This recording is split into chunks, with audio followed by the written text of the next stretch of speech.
8 out of 10 charges that might be leveled against the Deputy President Rigathi Gachagua, the man who is famously known for saying, "Don't touch the mountain." Now, as you know, on Tuesday next week, a motion to impeach the Deputy President Rigathi Gachagua is going to be tabled. Now, here are some of the charges that are likely to be leveled against the Deputy President from a very trusted source. One is threatening the head of state. So, Rigathi Gachagua seemingly was in a meeting with the president, that is William Samoei Ruto, and it is said Gachagua allegedly demanded 8 billion shillings when he got wind of some MPs and leaders trying to push the agenda for his impeachment. So he said, well, if you want me to leave this seat so that you can proceed with the person that you want, then give me 8 billion. How did he arrive at this 8 billion? Seemingly, each and every vote that President Ruto got from Mount Kenya was multiplied by 4,000 for him to arrive at 8 billion shilling. Seemingly, he was denied this money, and that is why he banged the table. Therefore, count one will be threatening the head of state. Charge number two is accumulating wealth, billions of shillings in the past 2 years through the proceeds of corruption. So it is said that Rigathi Gachagua has allegedly garnered or gathered or gained or earned through proceeds of corruption 5.7 billion shillings.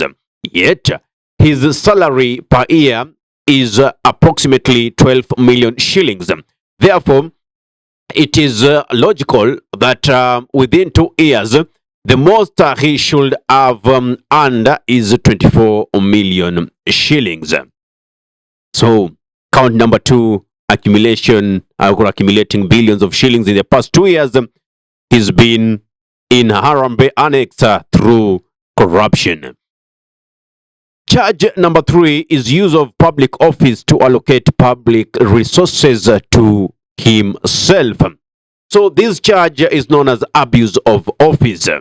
So it is said that Rigathi Gachagua diverted materials allocated to the construction of Malindi Kilifi Highway to the construction of a private road in Kilifi to a hotel linked to him. So these were resources that were allocated to construct the Malindi Kilifi Highway. Instead, those resources were redirected to, construct a private road leading to a hotel linked to Rigathi Gachagua. So that is abuse of office. Right. Charge number four is sponsoring violent Gen Z demos, hence a threat to national security. The Ruto must go, occupy parliament, occupy state house narrative that was driven during the demonstration by the Gen Zs is said to have been allegedly orchestrated by the deputy president. So those are among the issues that they are going to table in parliament on Tuesday, and possibly try to take a vote for impeachment. And remember, I told you I'll talk about the impeachment process of the deputy president, how it goes towards, up to his termination or retention. So, count number five is leaking state secrets.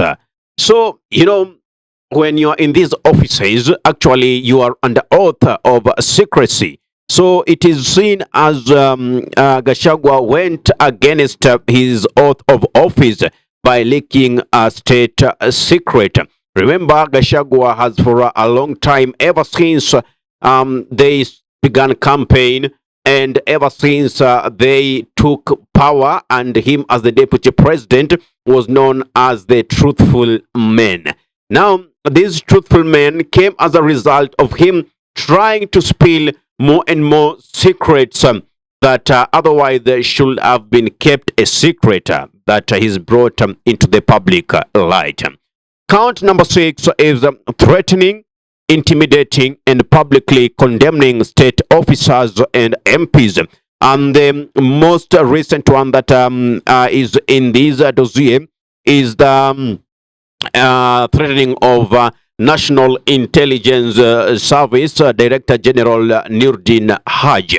So it is seen like Rigathi Gachagua has been for a long time intimidating these state officials, which hasn't been auguring well. Number 7 is promoting tribalism.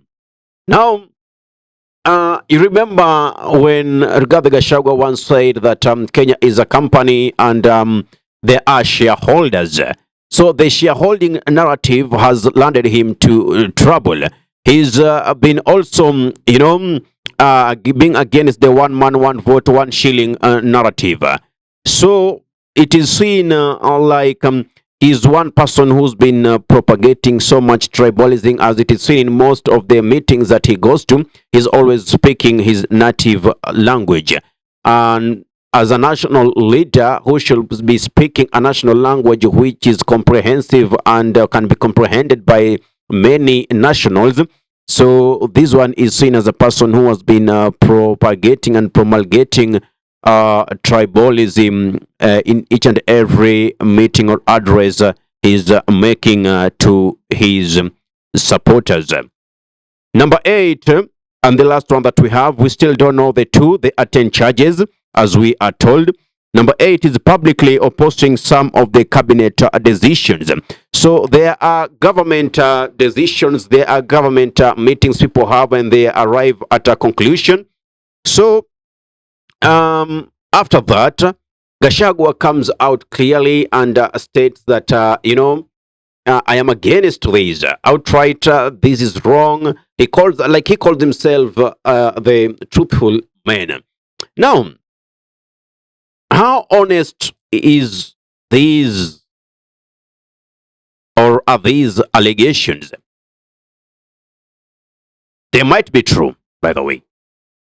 But aren't we seeing people who are trying to, pretenders? I could call them pretenders or deceivers. How many leaders do we know, including the president himself? We haven't seen those people who are responsible for the fertilizer that got lost immediately it reached Mombasa port from Russia. We never saw anybody being arrested when it was clear that the fertilizer that were given to farmers for the recent months was pure soil. We haven't seen anybody being condemned after the deaths or unaliving of the protesters. We haven't seen anyone being persecuted and being thrown behind bars because of corruption. Yet we know billions and billions of shillings are being looted. Is it a way of diverting our attention from the Adani issue? The Adani that want to take over the airport, the Jomo Kenyatta International Airport. The Adani that wants to take control of the Social Health Insurance Fund. The Adani that want to take control of Kentraco, Kengen, and Kenya Power at large. The Adani that want to take control of the Mombasa port and many other parastatals and entities of the government. Isn't that outright corruption? So, of course, these are political battles. And we are just waiting to see how Rigathi Gachagua is going to respond to them, because I know ultimately he's going to be summoned by the Senate, which is going to listen to him, and after that take a vote either for or against the impeachment. Ahmed Khalif for the Unscripted Talks here in Dub Radio. If you love content of this nature and you're watching from our YouTube channel, kindly subscribe and also press the notification button so anytime that we are live, you'll be the very first person to be notified and you'll be getting more updates. If you're watching from our Facebook page, kindly follow our Facebook page for regular updates. Assalamu alaikum warahmatullahi wabarakatuh. Kwa timba kali za Afrika, Dub Radio ndio mpango mzima.